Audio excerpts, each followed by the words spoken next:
Perkenalkan, nama saya Pika Gustari, BP 181025-2016 dari kelas Mikrobiologi Proteksi D. Nah, kali ini saya akan menjelaskan tentang jamur.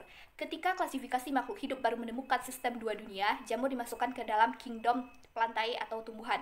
Nah, baru setelah ditemukannya sistem klasifikasi makhluk hidup sistem tiga dunia, jamur dimasukkan ke dalam kingdom Protista. Nah, baru pada akhirnya setelah ditemukannya klasifikasi makhluk hidup sistem 5 dunia, si jamur membentuk kingdomnya tersendiri, yaitu kingdom fungi atau jamur. Pengertian jamur berdasarkan ciri khas yang dimilikinya. Yang pertama yaitu organisme eukariotik atau berinti sejati. Yang kedua, tidak memiliki kloroplas, memiliki spora sebagai alat perkembangbiakan atau reproduksinya, dapat berkembang biak secara aseksual maupun seksual, dan dinding selnya tersusun dari zat kitin, selulosa, atau keduanya.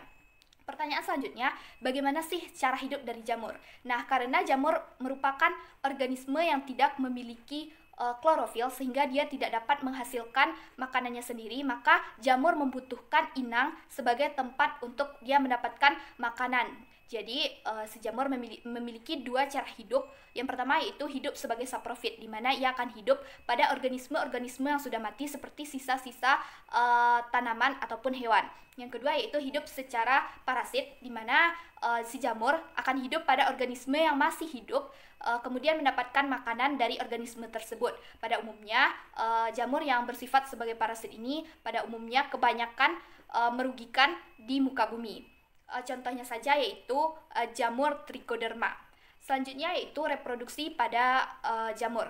Nah, ada dua cara perkembangbiakan atau cara reproduksi pada jamur. Yang pertama yaitu secara aseksual, tanpa perkawinan, dapat melalui fragmentasi hifa, pembelahan sel, pertunasan spora, dan pembentukan spora.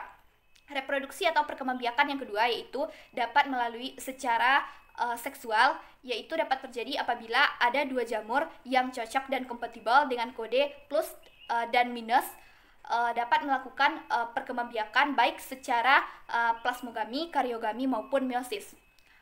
Penyebaran dari jamur ini dapat dibantu oleh manusia, alat-alat pertanian, oleh serangga ataupun angin.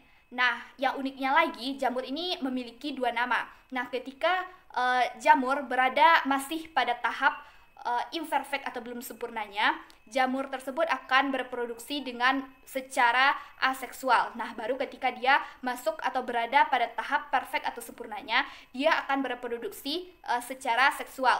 Contoh kecilnya saja terjadi pada jamur Sclerotium rothschii. Nah, pada jamur ini, Sclerotium rothschii ini merupakan nama pada jamur yang berada pada tahap imperfect atau belum sempurna dan berproduksi secara aseksual. Nah, baru setelah dia masuk kepada tahap yang sempurna atau perfect dan bereproduksi atau berkembang biak secara seksual, maka namanya akan berganti menjadi Atelia rothschii. Sekian yang dapat saya jelaskan dan terima kasih.